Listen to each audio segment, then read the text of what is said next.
जय हिंद साथियों, हम लोग राकेश यादव सर का एसएससी बुक का सॉल्यूशन कर रहे हैं, जिसमें आज हम लोग कंपाउंड इंटरेस्ट का टाइप 7 करने वाले हैं। इससे पहले टाइप 6 तक हम लोग कर लिए हैं, जिसका लिंक डिस्क्रिप्शन में आपको मिल जाएगा। कंसेप्ट सीख लोगे तो कोई भी सवाल आसानी से बनेगा। आज का सुविचार: मैं भाग में ढीठ विश्वास रखता हूँ और मुझे लगता है कि मैं जितनी कड़ी मेहनत करता हूँ उतना ही अधिक भाग्यशाली बनता हूँ। आप मेरे टेलीग्राम चैनल अजूबा स्टडी एसएससी एग्ज़ाम को ज्वाइन करें, ताकि एक एक लेटेस्ट अपडेट और वीडियो के एक एक लेटेस्ट अपलोडिंग का टाइमिंग आपको पता चल सके और ढेर सारी इन्फॉर्मेशन मिल सके। तो इसी के साथ आप मेरे वीडियो को लाइक और चैनल को सब्सक्राइब करना ना भूलें और वीडियो में अंत तक बने रहें, ताकि आपको एक एक कंसेप्ट बेहतरीन तरीक़ा से समझ में आए। तो आइए मेरे भाई, सवाल नंबर 1 को करते हैं। ये टाइप थोड़ा लंबा होने वाला है, बट कोई नहीं, प्रयास ये मेरा रहता है कि कम से कम सॉल्यूशन में बेहतरीन आंसर और रिजल्ट तक पहुंच सके। तो आइए सवाल नंबर 1 को देखते हैं। चक्रवृद्धि ब्याज पर एक धनराशि 2 वर्ष में 6120 और 3 वर्ष में 7340 हो जाती है। वह धनराशि क्या है, ये हमें बताना है। ठीक है, तो मान लो वो धनराशि P है। प्रिंसिपल ये 2 वर्ष के बाद कितना हो जा रहा है, 6120 हो जा रहा है। ओके रिपोर्ट, समय कितना ले रहा है, 2 ईयर का ले रहा है। ठीक है, कोई दिक्कत नहीं। आगे फिर कहता है ठीक अगले साल 2 वर्ष में इतना और 3 वर्ष में कितना हो जा रहा है, यही राशि, ये जो P है यही राशि 7340 हो जा रहा है। यही कर रहा है और कुछ नहीं कर रहा है। ये यहाँ से उठा रहा है। ये टाइमिंग यहाँ से है, 2 वर्ष में इतना और 3 वर्ष में इतना। ये प्रिंसिपल ही है जो ये कन्वर्ट होते जा रहा है। तो प्रिंसिपल और अमाउंट का 1 साल का रेशियो लेंगे। ठीक है, यहाँ से 1 साल और ये जो अमाउंट है ये इसके लिए प्रिंसिपल बन जा रहा है। ठीक है, तो आइए अब 6120 और 7340 का रेशियो ले लेते हैं। ठीक है, आइए अब इसको काट पीट कर लेते हैं। ये आपका 10 से 10 फिनिश हो जाएगा। ठीक है, अब देखिए 2 से ये 306 बार में चला जाएगा और ये 2 से कितनी बार में जाएगा, 367 बार में जाएगा। आप कहोगे हाँ सर ये सही है, ओके गुरुजी। अब आइए, अब इसके बीच का डिफरेंस आप देखो, 61 का डिफरेंस है। तो यहाँ से रेट आसानी से क्रिएट किया जा सकता है। 61 और बटे प्रिंसिपल हमने किसको माना, 306 को, और गुनी क्या कर लूँगा, 100% कर लूँगा। ठीक है, आइए इस 2 से 53 153 बार में जाएगा और 2 से 50 बार में जाएगा। ये आपका 0 और 5 और 6 5 30 और बट्टे 153 होगा। अब थोड़ा सा सोचो मेरे भाई, इस 0 को मैं हटा दूँ तो 153 दूना 306 हो जाता है, लेकिन थोड़ा कम है। तो अप्रोक्स वैल्यू इसका आप मान के चलो 20। कितना मान के चलो, 20। 19.9 होगा, लेकिन आप इसको मान के चलो 20%। अब मैं आपसे कहूँ अप्रोक्स वैल्यू लेना, रेट क्या होगा, 20%। 20% का फ्रैक्शन वैल्यू 1/5 होता है। ठीक है, कोई दिक्कत वाली बात नहीं। तो आइए, प्रिंसिपल है अगर 5 तो अमाउंट हो जा रहा है कितना, 1 CI है तो अमाउंट यहाँ से क्रिएट होगा 6। यही बात यहाँ पे लिखता हूँ, 5 और 6। अब चूँकि ये 2 साल की बात कर रहा है, यहाँ पे 2 ही साल का दे रखा है, तीसरा साल क्यों लूँ, जितना आसान हो सके।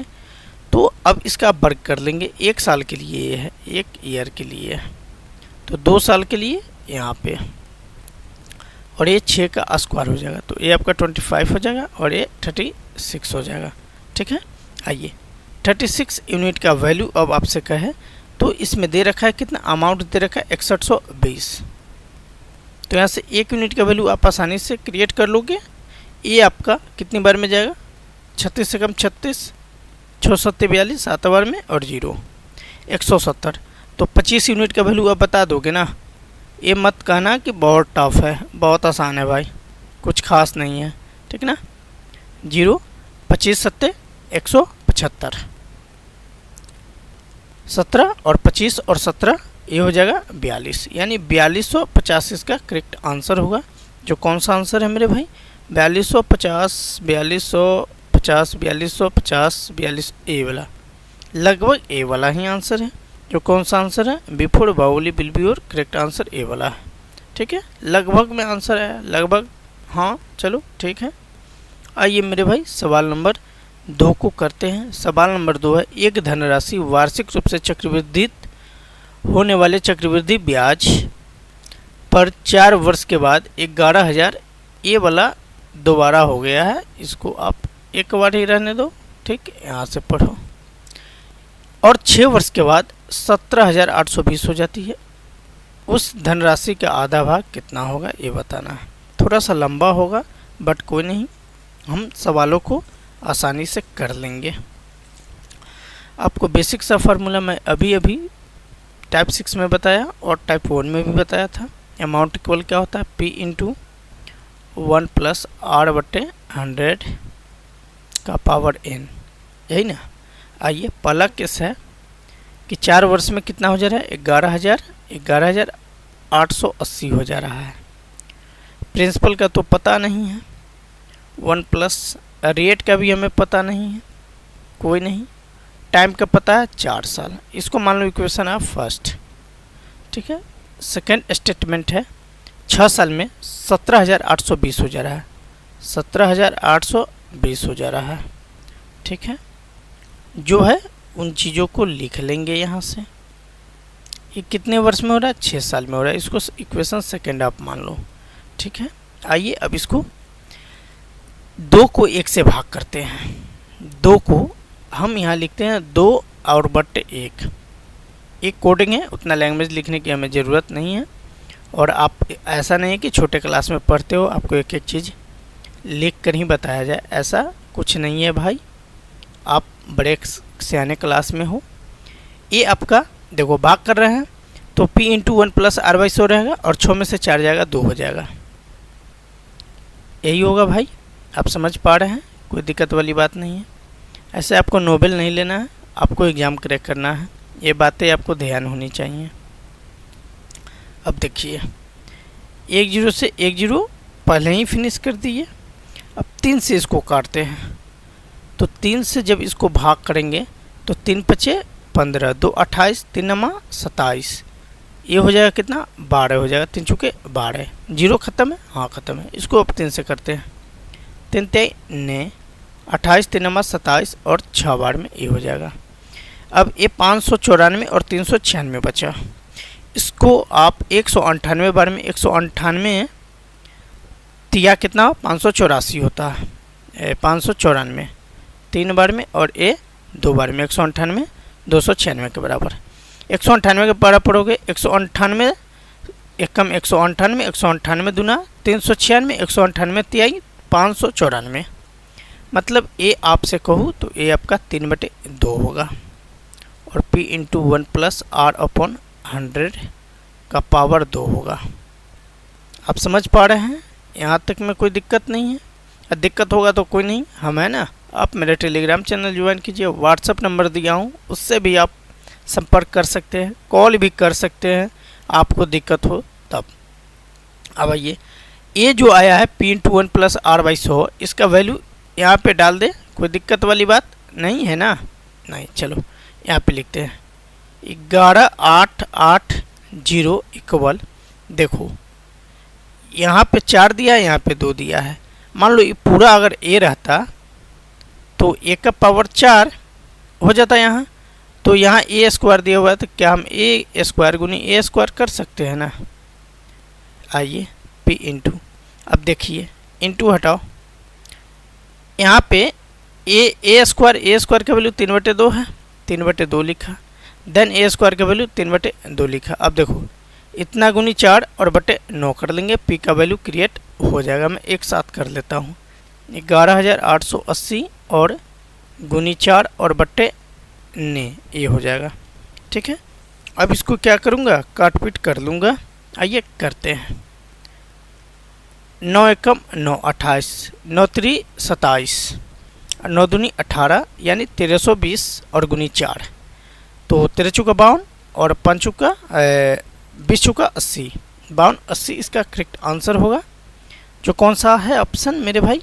अच्छा, इसका आधा भी करा है प्रिंसिपल, ठीक है। प्रिंसिपल आया आपका 580 आया, इसका आधा आपसे कहूँ करने के लिए तो आप क्या करोगे, ये 2640 लिखोगे। हाँ भाई, B4 Baahubali will be your correct answer. बहुत अच्छा से समझ में आया होगा उम्मीद करता हूँ। और ऐसा नहीं है, काफ़ी लंबा नहीं है, आप बनाओगे 2-4 सेकंड 5 सेकंड, खूब हार्डली 10 सेकंड में सॉल्व कर लोगे। मैं बहुत धीरे धीरे पढ़ाता हूँ, ये आपको पता होनी चाहिए। मेरा जो भी पहले का वीडियो है यही रफ्तार से, मेरा यही स्पीड है। बट आप अपने पढ़ाई को उसी रफ्तार से करें जो आपका क्षमता है। हमें समझाना पड़ता है एक एक टर्म को, सो बहुत धीरे धीरे हम करते हैं। आपको by the way 2 bar 3 bar video को देखिए, और जब भी लगे कि अब बहुत धीरा है तो आप 2x पे 1.5x पे इनको करके इजीली देखते रहिए, कोई दिक्कत वाली बात नहीं है। आइए 3 नंबर सवाल को करते हैं। कोई राशि एक निश्चित प्रतिशत ब्याज दर पर 3 वर्षों में 8028 और 6 वर्षों में 12042 हो जाती है। जब ब्याज वार्षिक संयोजित हो, राशि क्या है, प्रिंसिपल क्या है, ये बताना है। तो देखिए, जब भी ऐसा रहे कि 3 वर्षों में इतना हो जाता है, 6 वर्षों में इतना हो जाता है, सीधा बात है, इसको अमाउंट है ना, ये भी अमाउंट है, तो इस अमाउंट को A1 और इस अमाउंट को A2 आप करो, ठीक है। अब प्रिंसिपल निकालने का एक ठो टेक्निक बताता हूँ। आप क्या करोगे, आप करोगे A1 गुनी A1, A1 गुनी A1 अब बटे A2 कर लोगे। बस इतना ही करना है, आपका आंसर आसानी से आ जाएगा। तो मैं लिखूँ 8028 और गुनी 8028 और बटे 12042 लिखो, ठीक है मेरे भाई। अब इसको काट पीट कर लेंगे। अब ये मत करना बहुत टफ है, नहीं भाई, बहुत आसान है काट पीट करना, कोई दिक्कत वाली बात नहीं है। 2 से पहले काटो, 2 से 40 14 बार में जाएगा।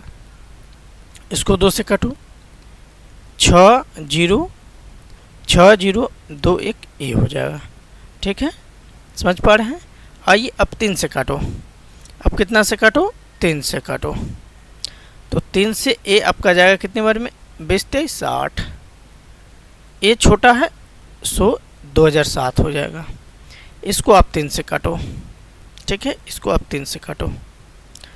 तो इसको 3 से काटो, या ऊपर वाला को ही छोटा है इसी को काटो, 3 से कट जाएगा। 3 से 5 4 ने कट जाएगा, 3 एकम 3 10 हो जाएगा, 3 तिहाई ने 1, 3 तिहाई 9, फिर से 3 एकम 3 10 हो जाएगा, 3 तिहाई 9, 11 हो गया, 3 तिहाई 9 और 2 हो गया, तो 8 3 24 1338। 2007 जो है ये कितनी बार में जाएगा, आप ये देखो, 7 28 और 20 का 100, 20 का 80, ठीक है, यानी 4 बार में ये चला जाएगा। आपका क्या हुआ, 4 और गुनी 1338 आया। अब इन्हीं को गुना कर लेंगे, आपका आंसर आ जाएगा। तो 8 32, 4 3 12 3 15 और 4 3 12 1 13, 4 और 1 5, 53 52 आएगा। 53 52 आएगा, जो कौन सा ऑप्शन होगा, 53 52, 53 52, ए फॉर आउना will be your correct answer, A वाला होगा। आइए मेरे भाई, आज के सेशन का आखिरी नंबर सवाल और बहुत मज़ेदार सवाल को करते हैं। SSC CGL 2018 टीयर फर्स्ट का सवाल है। कोई धनराशि चक्रवृद्धि ब्याज से पहले वर्ष के अंत में 6 से 50 तथा दूसरे वर्ष के अंत में 6 से 76 हो जाता है, तो वह धनराशि क्या है, ये हमें बतानी है। देखिए भाई, मैंने आपको बार बार बोला, पहले वर्ष के अंत में, तो दूसरे वर्ष के लिए क्या हो जाएगा, वो दूसरे वर्ष का प्रिंसिपल हो जाएगा। सही है, कोई दिक्कत वाली बात नहीं है। आइए अब 650 रुपया जो प्रिंसिपल है वो कितना हो जा रहा है, वो हो जा रहा है 676 हो जा रहा है। आप इसके बीच का गैप कितना पा रहे हो, 26 का गैप पा रहे हो। तो यहाँ से रेट क्रिएट आप कर सकते हो। आप कहोगे हाँ सर, ओके रिपोर्ट, कितना पे है, 650 पे है, और गुनी 100% कर लेंगे। 1 0 से 1 0 फिनिश हो जाएगा। 13 दूने 26, 13 5 65, 5 दूने 10, 2 दूना 4%। आएगा ना भाई, पक्का ना। चलो आ गया, हमें पता है आप कर लोगे। 4% का फ्रैक्शन वैल्यू 1/25 होता है। आप जानते हो ना? पक्का? चलो ठीक है। नहीं जानते हो, एक बार परसेंटेज का बेसिक क्लासेस आप देख लोगे, डिस्क्रिप्शन में लिंक दे दूंगा। पहली बार चैनल पे आए हो तो सब्सक्राइब भी कर लो भाई, कोई दिक्कत नहीं है। आइए अब समझिए, 25 रुपया आपका क्या है? प्रिंसिपल है। 1 रुपया CI है या SI है, जो भी पढ़ लो, कोई दिक्कत नहीं। 1 साल का CI SI बराबर होता है, तो अमाउंट आपका 26 रुपया हो जाएगा। अब ठीक है, आइए आपका प्रिंसिपल 25 है तो 26 हो जा रहा है, और इस 26 का वैल्यू दे रखा है, 26 यूनिट का वैल्यू दे रखा है। वो दे रखा है कितना मेरे भाई? वो दे रखा है 676 रुपया। तो 1 यूनिट का वैल्यू 26 का स्क्वायर 676 मतलब 26 हो जाता है। ठीक है, कोई दिक्कत वाली बात नहीं है। और सॉरी, थोड़ा सा सॉरी मेरे भाई, 650 दे रखा है यहाँ, मुझे यहाँ से मतलब है, यहाँ से मतलब नहीं है। 650 तो एक बार में कितना हो जाएगा? ये आपका 25 बार में कट जाएगा। 26 दूनी 52 और 26 पच्चे 130। ठीक है, तो 25 यूनिट का वैल्यू आपसे कहूँ तो आप कहोगे सर 625 होता है, होगा ना? पक्का? तो यही आपका आंसर है। कौन सा आंसर है? सिर्फ और चांद के पार चलो, कौन प्यार है, जो भी कह लो, कोई दिक्कत नहीं है। C आपका आंसर होगा। तो उम्मीद करता हूँ बेहतरीन तरीक़ा से समझ में आया होगा। तो एक बार वीडियो को लाइक कर दीजिए और चैनल को भी सब्सक्राइब करना ना भूलिए, ताकि सबसे पहले आप तक मेरा वीडियो पहुंच सके। ठीक है।